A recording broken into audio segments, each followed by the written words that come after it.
saya Esti Kusmaningsih, NIM 195231316 dari PBS 3H, mata kuliah Fikih Muamalah.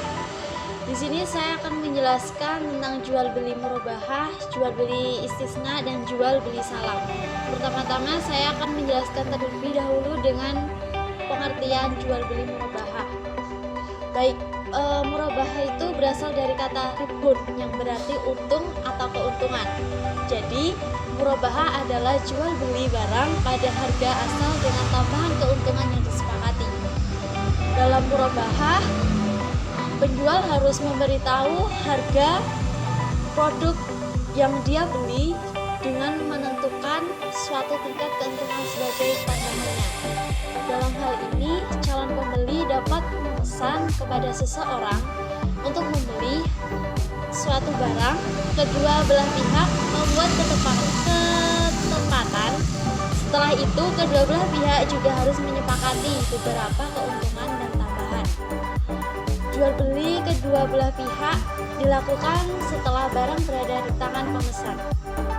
Yang B adalah dasar hukum. Dasar hukumnya itu ada Al-Quran dan hadis.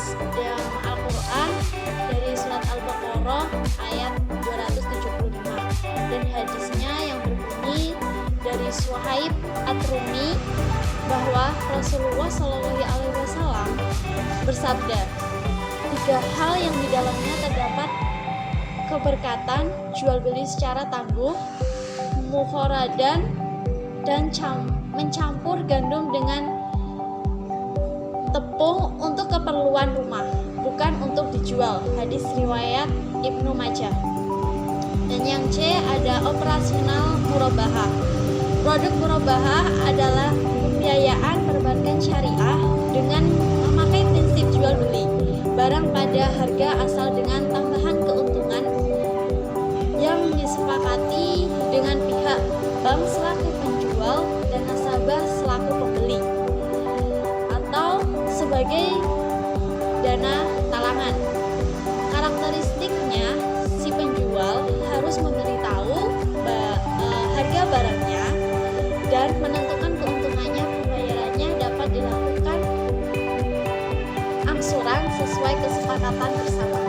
B. Ada rukun murabahah. Rukun murabahah terbagi menjadi 3, yaitu yang pertama, pihak yang berangkat, contohnya penjual dan pembeli. Yang kedua, ada objek yang diakadkan, contohnya barang yang diperjualbelikan dan harga. Yang ketiga, siqat atau ijab dan qabul, yaitu serah ijab dan terima. E.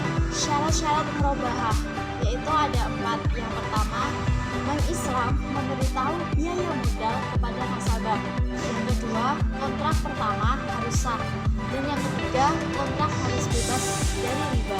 Yang keempat, Bank Islam harus menjelaskan setiap cacat yang terjadi sesudah pembelian dan harus membuka semua hal yang berhubungan dengan cacat.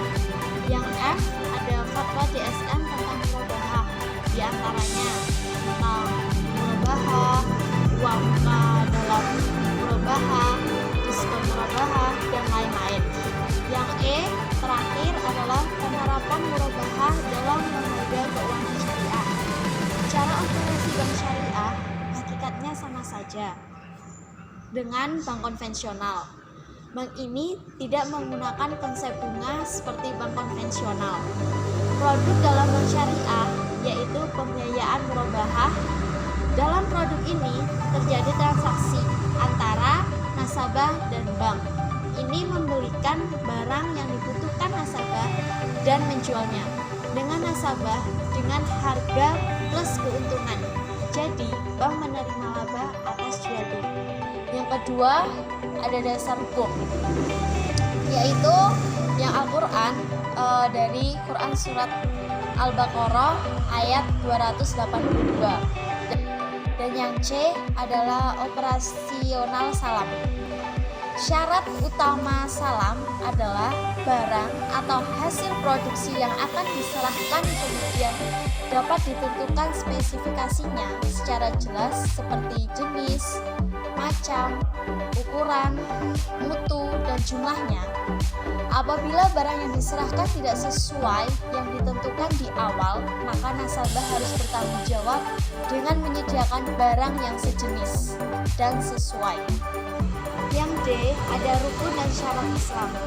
Salam memiliki rukun dan syarat yang harus dipenuhi, yaitu yang pertama, orang yang berakad.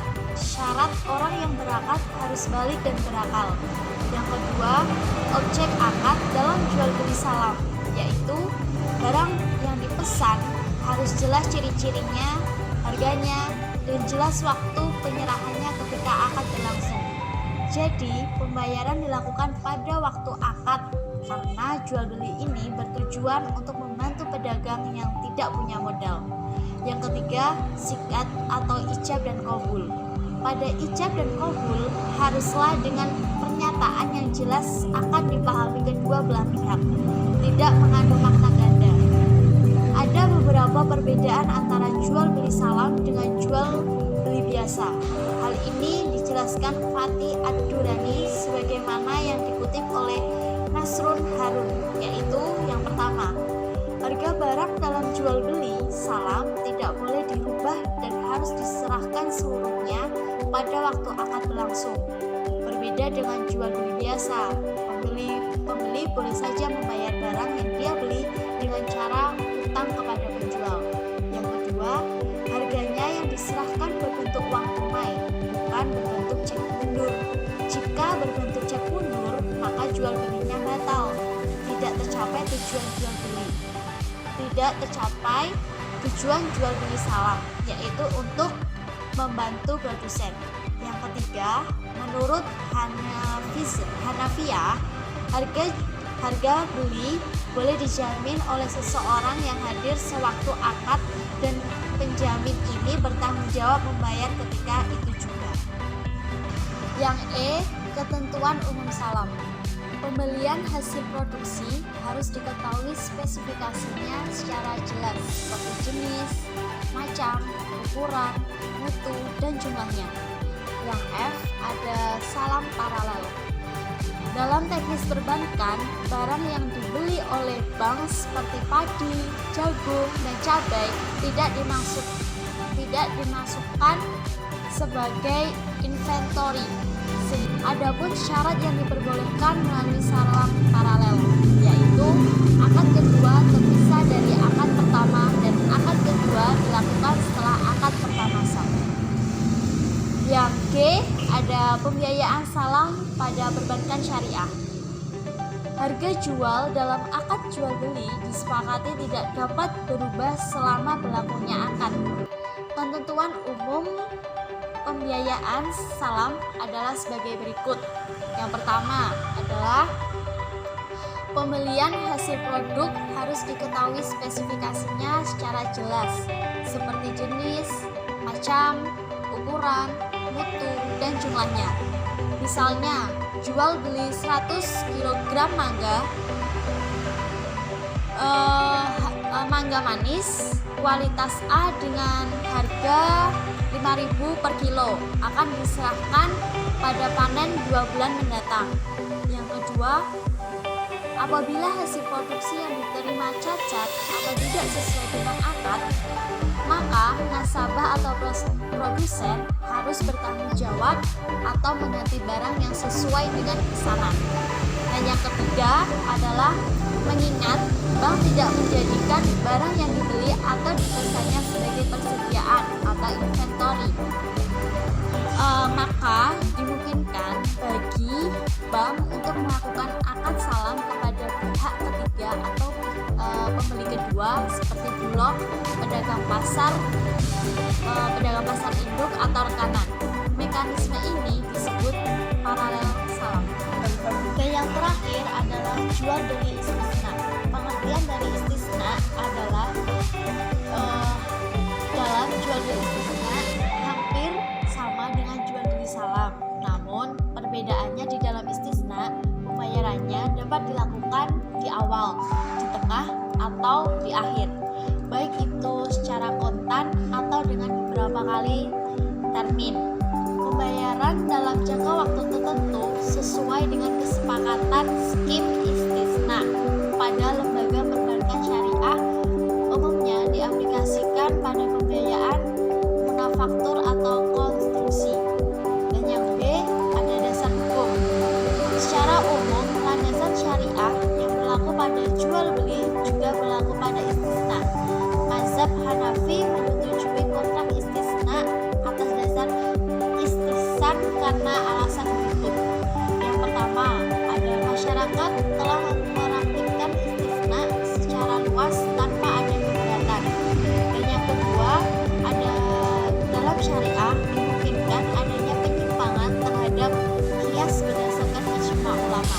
Dan yang ketiga, istisna didasarkan atas kebutuhan masyarakat sesuai dengan aturan umum mengenai kebolehan kontrak selama tidak bertentangan dengan nas atau atasan syariah.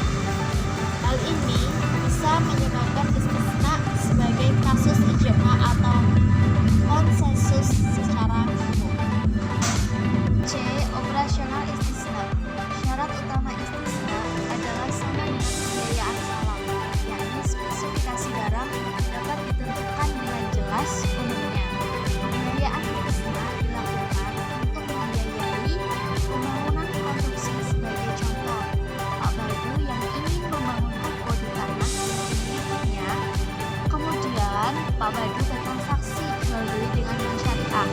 Bank syariah akan menetapkan harga jual dari ruko yang akan dibangun tersebut kepada Pak Badu, dan Pak Badu harus mencicil sampai lunas sesuai kesepakatan. Bank syariah menunjuk kontraktor untuk membangun ruko tersebut sampai selesai dengan pembayaran sesuai kesepakatannya. Melalui istisna, bank melakukan pemesanan barang dengan harga yang telah disepakati dan pembayarannya dibuka secara bertahap sesuai tahapan proses produksi. Setiap tahap bank akan meneliti spesifikasi dan kualitas work in proses tersebut. Setelah itu, bank melakukan pembayaran untuk proses selanjutnya. Sampai tahapan terakhir, bahan sudah jadi, sehingga proses produksinya berhasil sesuai kesepakatan, dan apabila produksi gagal, maka pengusaha wajib menggantinya. Setelah barang jadi, maka statusnya menjadi milik bank. Pada saat itu, nasabah telah mencari potensial purchaser dari barang tersebut, kemudian menghasilkan skema berupa istisna wal murabahah jika dibeli, istisna wal ijarah jika disewakan. Bank memperoleh keuntungan dan selisih istisna dengan harga jual. Rukun dan syarat istisna. Adapun rukun istisna adalah yang pertama, orang yang berakad, dan yang kedua, objek yang diakadkan, dan yang tiga, sikat atau ijab kabul. Sedangkan syarat istisna dapat disebutkan sebagai berikut. Yang A, kedua belah pihak yang bertransaksi berakad, cakap, hukum, dan mempunyai kekuasaan untuk melakukan jual beli. Yang B, ridho atau kerelaan dua belah pihak dan tidak ingkar janji. Yang C, sani, menyatakan kesanggupan untuk membuat barang. Dan yang D, masnu, atau barang yang dipesan mempunyai kriteria yang jelas seperti jenis, ukuran, mutu, dan jumlahnya. Yang E, barang yang dipesan tidak termasuk kategori yang dilarang syarok atau najis haram atau menimbulkan kemudorotan atau menimbulkan maksiat. Yang E, ketentuan umum istisna, yaitu spesifikasi barang pesanan harus jelas seperti jenis, macam ukuran, mutu, dan jumlah. Harga jual yang telah disepakati dicantumkan dalam akad istisna dan tidak boleh berubah selama berlakunya akad. Jika terjadi perubahan dari kriteria pesanan dan terjadi perubahan harga setelah akad ditandatangani, maka seluruh biaya tambahan tetap ditanggung nasabah. Istisna paralel. Dalam sebuah kontrak istisna, bisa saja pembeli diizinkan pembuat barang menggunakan subkontraktor untuk melakukan kontrak tersebut. Kontrak baru ini dikenal sebagai istisna paralel. Fatwa DSN istisna, Fatwa tahun 2000 tentang jual beli istisna, dan Fatwa tahun 2002 tentang jual beli istisna paralel.